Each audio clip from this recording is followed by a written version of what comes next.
नमस्ते बच्चों। आज मैं संस्कृत सुधा पुस्तक की कक्षा 6 पाठ 2 आपको बताने जा रही हूँ। द्वितीय पाठ है यानी दूसरा अध्याय। पितामहस्य गृहम अगच्छम। पितामह यानी दादाजी के घर गया। ये लट लकार नहीं है, ये लंग लकार यानी भूतकाल में इसका प्रयोग किया गया है। वार्तालाप लंग लकारस्य प्रयोग, बातचीत लंग लकार का प्रयोग। आकारांत पुल्लिंग नपुंसकलिंग, पिछले शब्दों में हमने आकारांत स्त्रीलिंग पढ़ा था। इस चैप्टर में हम आकारांत पुल्लिंग नपुंसकलिंग शब्द पढ़ेंगे। सर्वनाम पढ़ेंगे। किम, सर्वनाम में किम शब्द पढ़ेंगे। अव्यय में कुत, तत्र, च, यदा, कदा, अपि, उपपद विभक्ति श, इन सब के साथ हम आपको पढ़ाएंगे और पढ़ेंगे भी। विवेक ये वार्तालाप के माध्यम से सारे चैप्टर में किए गए। विवेक विमर्श चिरात दृष्ट असि। विवेक कहते हैं कि हे विमर्श चिरात दृष्ट असि, हे विमर्श बहुत दिनों के बाद दिखाई दिए हो। विमर्श अहम अत्र न आसम, विमर्श ने कहा मैं यहाँ नहीं था। विवेक मित्र तुम कुत्र आसी, विवेक ने पूछा हे मित्र तुम कहाँ थे। विमर्श अहम पितामहस्य गृहम अगच्छम, मैं अपने दादाजी के घर गया था।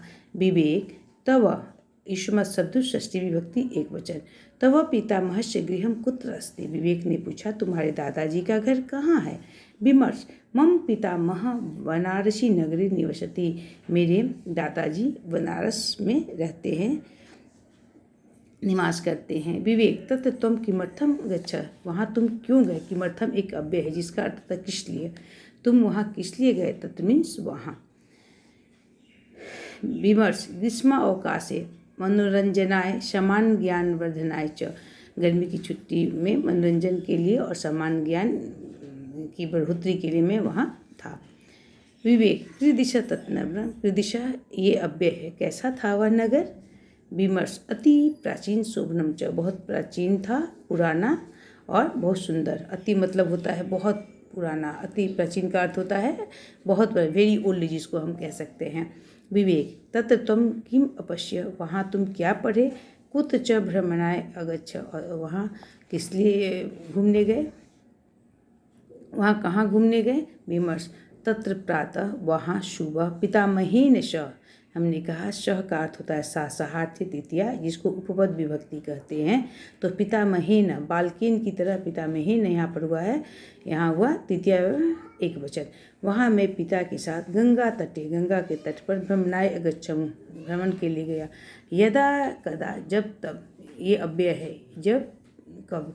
नौका विहारम च अकर्वम, और वहाँ पर मैंने नौका विहार भी किया यानी बोटिंग भी की। विवेक कि तुम गंगायाम स्नानम न अकरो, क्या तुम वहाँ पर गंगा में स्नान नहीं किए। विमर्श मित्र अहम गंगायाम स्नानम तरनम च अकरोन, मैंने गंगा में स्नान भी किया और तैरा भी यानी स्विमिंग की। गंगा स्नाने न दाने च पुण्याजर्णम, गंगा अकर्वम, गंगा के स्नान करने से हमें और दान देने से हमें पुण्य की प्राप्ति हुई।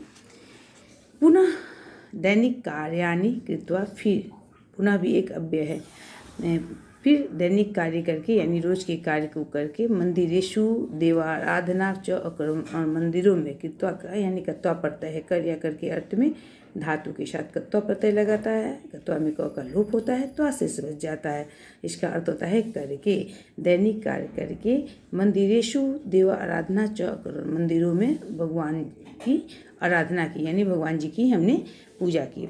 संकट मोचन मंदिरे न रामस्य सुंदरकांडम अपि अपठम, और संकट मोचन मंदिर में राम के सुंदरकांड का पाठ भी किया।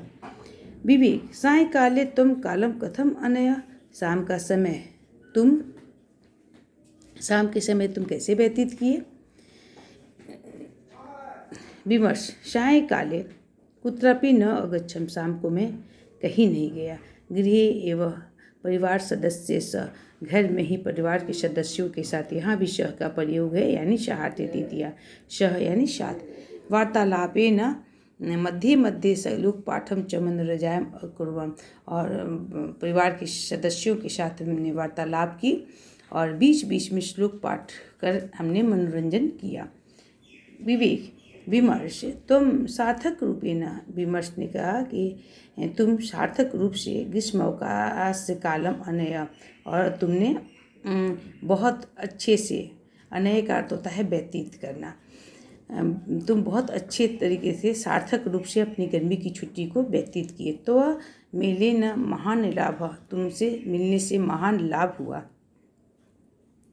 अहम अपि अवकाशे बनारसी नगरम गमिष्यामि, मैं भी बनारस नगर जाऊंगा। बच्चे, अगले वीडियो में मैं इसका प्रश्नोत्तर बताऊंगी। धन्यवाद बच्चों।